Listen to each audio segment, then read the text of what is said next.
Some kids pretend to be sick to skip school. Well, I decided to take things a step further.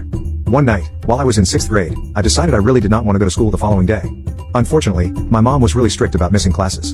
According to her, I was not allowed to miss any days unless I was on my deathbed. Being a genius 11-year-old, I decided to look up how to get a fever. I tried everything from taking a cold bath to standing under the fan. Any of the other regular getting sick ideas I could find, I tried.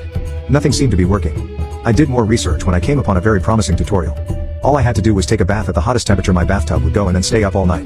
I figured since I tried so many things already, this last shot in the dark couldn't hurt.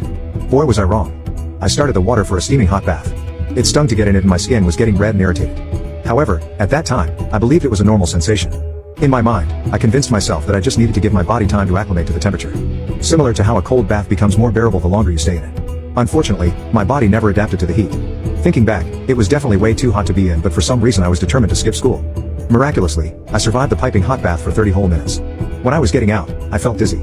That's when I fell on the floor and had a full-blown seizure. Immediately after, I passed out. I'm not sure for how long I was out, but when I woke up all I saw was the blinding ceiling lights of the bathroom. The first question that came to mind was, am I dead? But then I threw up in the toilet next to me and realized I was sadly still very much alive.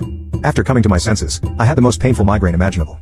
On top of that, all the skin on my whole body was red and itchy. It hurt to touch and some parts of me even had blisters, but I was so tired that I just went to sleep. I didn't want to tell my mom and dad about any of this and risk the entire plan I was so close to carrying out. I definitely felt like I was getting sick and just had to make the final stretch. The next morning, everything was so much worse. I felt horrible. It got to the point where I felt like I needed actual medical attention. Eventually, I had to tell my mom about everything that happened. She scolded me and immediately brought me to the hospital.